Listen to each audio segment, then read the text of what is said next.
Hello and welcome back. Today we are going to continue with A Course in Miracles Manual for Teachers. Very exciting. And I should mention that I'm planning on going through every single page, every single word of this text. I am not leaving a single word unturned. And it might take a few years. It might take more than a few years.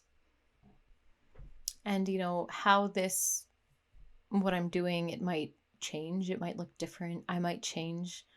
My location might change. The world might change.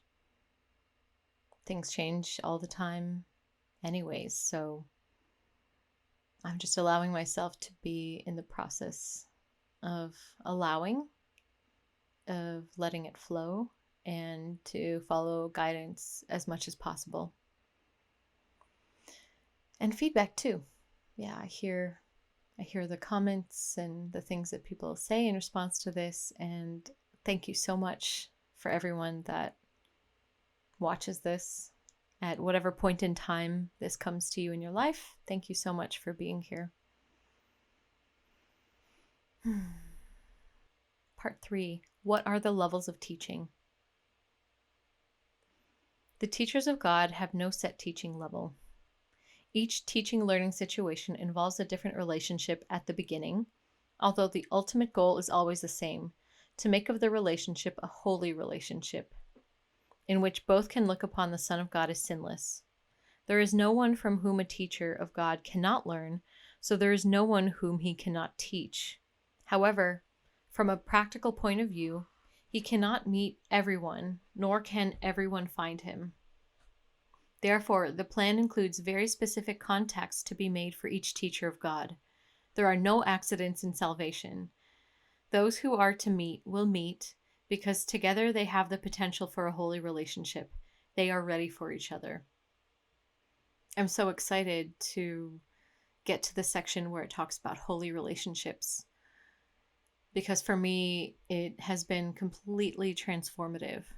And when I first came across it, when I was doing the audiobook version of listening to this, I heard holy relationships so many times. And actually, I realized after some time that I was just imposing my own idea and my own concept of what a holy relationship was into the meaning when I was reading it.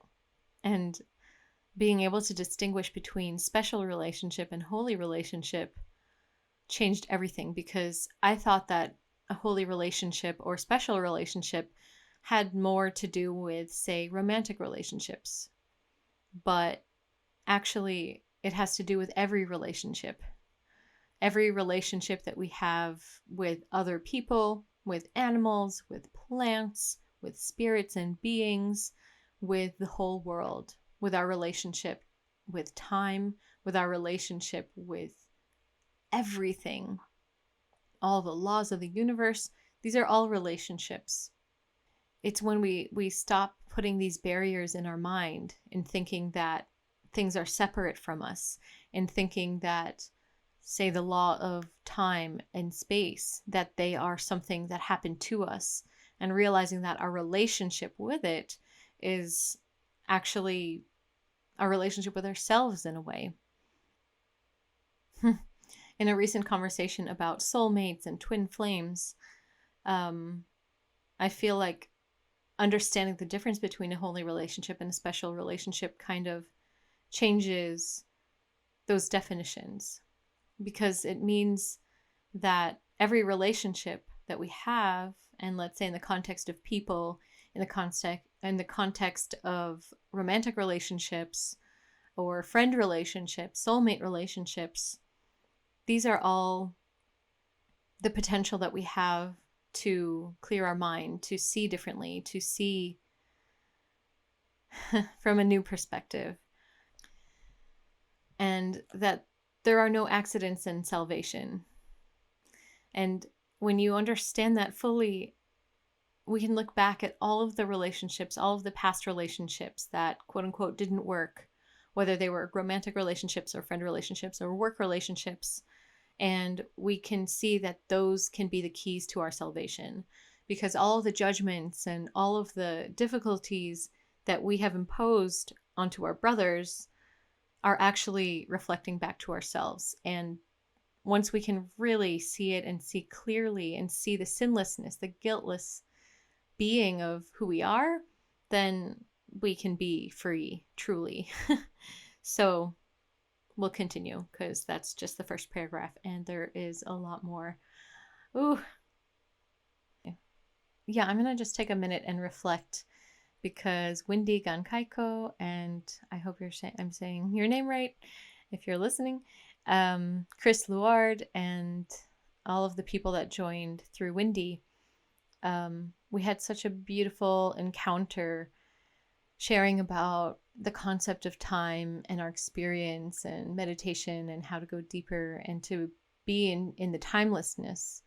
And I really enjoyed this phrase that Chris said, which was to not entertain the past and not pursue the future and not dwell on the present. It was really wonderful because even letting go of the concept of time, of the concept of present, because the present only exists in relation to past and future, but to just let that go altogether and to just be in that pure timelessness. So I'm really grateful for that encounter, for that lesson that came. And I feel like that's also very appropriate from this first paragraph here about that there are no accidents in salvation. And those who are to meet will meet because together they have the potential for a holy relationship. They are ready for each other. And when we have opportunities like that to join, we can actually see ourselves even more deeply. And a holy relationship. Yeah, we're gonna, I want to just jump in and see the definition of a holy relationship because I don't think I can wait any longer. It's so fun. Just in the first paragraph of the introduction of the chapter about salvation and the holy relationship, there's this line that says, "No two can look on sin together, for they could never see it in the same place and time." Sin is a strictly individual perception, seen in the other yet believed by each to be within himself. And each one seems to make a different error, and one the other cannot understand. And so basically, this is about the fact that we here when we're identified with the individual self of who we are coming from our own unique place and time. And so when we're talking on the level of the individual, the ego identification of self, we're going to come from our own perspective of place and time. And what the holy relationship does is it invites us to join not from this position of our own individual perspective, but from the perspective where we all meet, where the real self is. A holy relationship starts from a different premise. Each one has looked within and seen no lack. Accepting his completion, he would extend it by joining with another, whole as himself. He sees no difference between these selves, for differences are only of the body. Therefore, he looks on nothing he would take. He denies not his own reality, because it is the truth. And in part 4, or paragraph 4, here is belief in differences undone. Here is the faith in differences shifted to sameness. And here is sight of differences transformed to vision. And so, yeah, basically, I just want to go straight into that whole chapter, but I won't for now. We'll get there when we need to get there. But some of those phrases were just perfect to be able to get to what this is about and what this teacher-learning situation, the teaching-learning situation is about.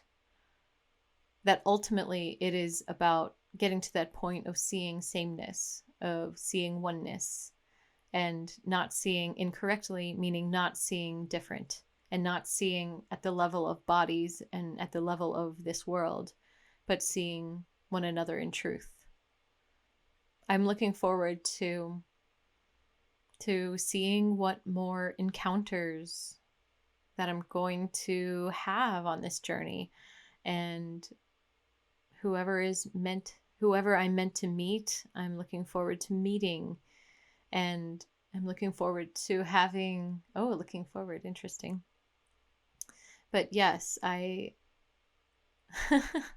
shifting from the looking forwardness to being present with this, and just knowing and trusting that everyone who I'm meant to have a quote unquote holy relationship with comes to my path exactly when and how that it needs to be. Okay, so moving on from the first paragraph. The simplest level of teaching appears to be quite superficial. It consists of what seem to be very casual encounters, a chance meeting of two apparent strangers in an elevator, a child who is not looking where he is going running into an adult by chance, two students happening to walk home together. These are not chance encounters. Each of them has the potential for becoming a teaching-learning situation. Perhaps the seeming strangers in the elevator will smile to one another. Perhaps the adult will not scold the child for bumping into him. Perhaps the students will become friends. Even at the level of the most casual encounter, it is possible for two people to lose sight of separate interests, if only for a moment. That moment will be enough. Salvation has come. There's no chance casual encounters, and everything has the opportunity to be used as a learning, teaching experience or not. And recently I had a situation where a woman that I had a business interaction with, and I realized that even in my mind, I was trying to separate, this is how things should work in the business world. This isn't ethical or it's not right. And my judgments of her about those things, I felt justified. I felt like, oh, I have a right to be upset about that because that's not how things work. That's not how you should do it. And the lesson, I could easily have just left it at that and been like, I'm right. I'm self-righteous and I have nothing to learn from that because I'm right. But when I can take a step back and see it differently and see this is an opportunity for a teaching learning situation, how can I see her differently? And sometimes I'll just ask, Holy Spirit, help me to see this person differently. Help me, please, because I am judging the crap out of her. And it points me to seeing how I'm still perceiving that she's separate. I'm still perceiving that she is someone else that I can judge, that I should judge. And, the only thing I have to learn from that is, how can I see her as sinless? How can I see her through innocence? How do I see her as being innocent? And the choice we have is to be open to learning the lesson or not. And we have that opportunity with everyone. And especially during this quarantine period, I've been quarantined in a house with, right now there's a couple of aunts and my mother, and they're perfect. It's so perfect. And the aunt that triggers me the most at this point, her name is Milagros, which means miracle, which I find so funny. And I know that every single time that she does something that triggers me, I pray for a miracle. I ask for a miracle every single time because it's not fun to hold on to judgment. It doesn't feel right. It doesn't feel good. And it works. It works every single time.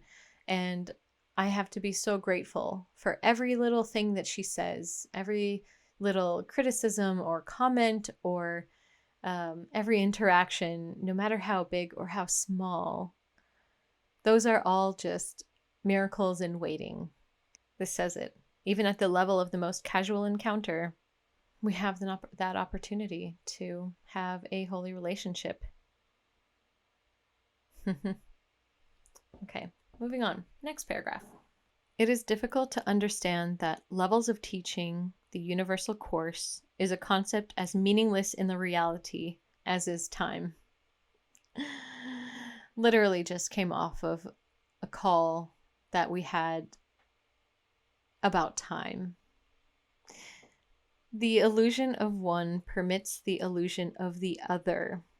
In time, the teacher of God seems to begin to change his mind about the world with a single decision, and then learns more and more about the new direction as he teaches it.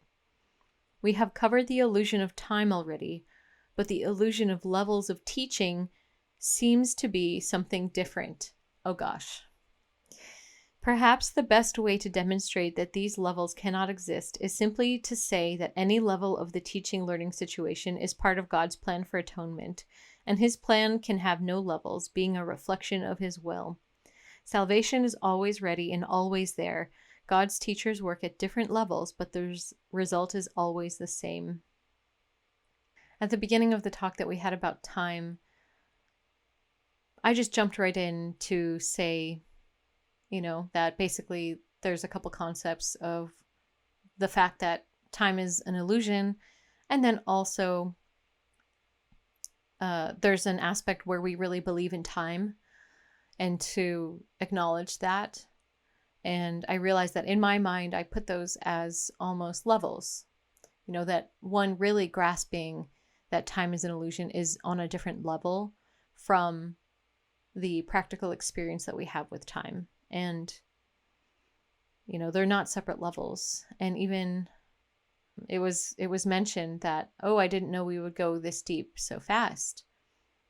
And even that is perceiving that there are levels, that there is such a thing as deep, and that there is such a thing as shallow and surface level.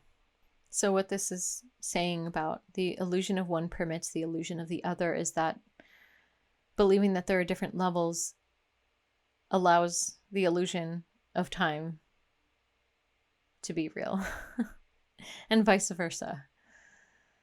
And so if I'm witnessing that, if I'm witnessing levels, or if I'm witnessing time, it's keeping it all still in the illusion. And I think I really needed to hear this about the illusion of levels of teaching. We have covered the illusion of time already, but the illusion of levels of teaching seems to be something different. And I have to be clear with myself, because sometimes I do perceive that as different. Sometimes I believe that the teaching of non-duality, which the Course points to, is at a different level from some of the other modalities that I work with, and that other people work with as well. And that's just not true. So I can let go of that concept in my mind. If I still believe it anywhere, I can let go of that. Yeah. So I'm going to repeat this last line of that paragraph.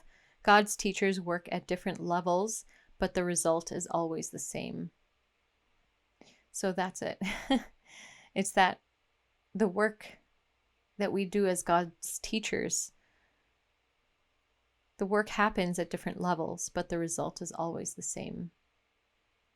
And when we had this talk about time, where it was several of what I would call God's teachers, and I believe we recognize that we're essentially talking about the same thing, just with different words or different paths to the same.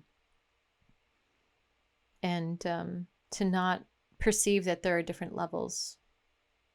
Whether one person is working with somatic movement and dance sensations, or another is working with a particular style of meditation, or someone is working with sexual energy, the result is always the same.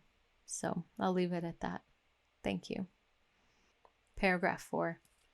Each teaching learning situation is maximal in the sense that each person involved will learn the most that he can from the other person at that time. In this sense, and in this sense only, we can speak of levels of teaching. Using the term in this way, the second level of teaching is a more sustained relationship in which, for a time, two people enter into a fairly intense teaching-learning situation and then appear to separate. As with the first level, these meetings are not accidental, nor is what appears to be the end of the relationship a real end. Again, each has learned the most he can at the time. Yet all who meet will someday meet again, for it is the destiny of all relationships to become holy.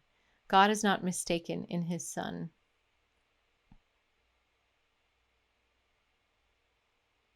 Yeah, this is just to recognize that relationships have a time, that if you look back at the relationships of your life, there are some that end up being for a very long amount of time, whether it is a romantic, friend, or teacher-student relationship. You can look back and see that some last over time. And it's not that it is any better or worse depending on how long the relationship is, but just to understand that time will be used or maximized in relationships exactly how and when that they need to. I'm just reflecting back over many relationships, and it can happen as well where the brief encounter that you have is all that you need, is all that you needed. I've definitely had many amazing moments, especially while traveling, where there were literal miracles and just amazing joining, and it was so perfect. But there was also knowing that that was it, that it was just for that brief blip in time that we needed to join. And to also recognize that there are some relationships that will last longer in time, and that it just takes the amount of time that we need until we get it, until we get all the lessons that we've needed to learn from that encounter, from that joining. The third level of teaching occurs in relationships which, once they are formed, are lifelong. These are teaching learning situations in which each person is given a chosen learning partner who presents him with unlimited opportunities for learning. These relationships are generally few because their existence implies that those involved have reached a stage simultaneously in which the teaching-learning balance is actually perfect. This does not mean that they necessarily recognize this. In fact, they generally do not. They may even be quite hostile to each other for some time, and perhaps for life. Yet, should they decide to learn it, the perfect lesson is before them and can be learned. And if they decide to learn that lesson, they become the saviors of the teachers who falter and may even seem to fail. No teacher of God can fail to find the help he needs. Oh. Just hearing that just feels like a relief. No teacher of God can fail to find the help. I also want to reflect on the fact that I've had many friends in the past through different phases of my life. And sometimes I perceive that, oh, they're from this older phase in my life. They're not going to understand the newer me who more deeply understands certain concepts. And I also need to let go of my limitations that I'm putting upon those relationships. Because if I'm judging them and perceiving that, oh, they're not going to get it, they're not going to get this, that's just reflecting my own belief of separateness, or reflecting an aspect of myself that I believe is never going to get it.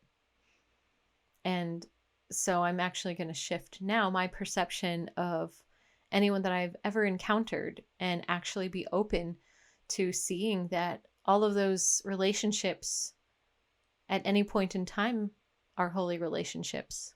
And any friendship or relationship in any context that I encounter in the future can be holy relationships. And even in the context of business, I'm creating a business. And I'm welcoming all of my encounters through the business as well to be holy encounters, to be holy relationships, knowing that some people in our lives are just meant to come into our lives for a moment and continue on. Or, we'll walk on the same road for a period of time and move on. Or it might be a much longer relationship, but it's not up to me to decide. It's however long that we need to walk on this path together. So on that note, thank you for being here on this path for this moment, and bye for now.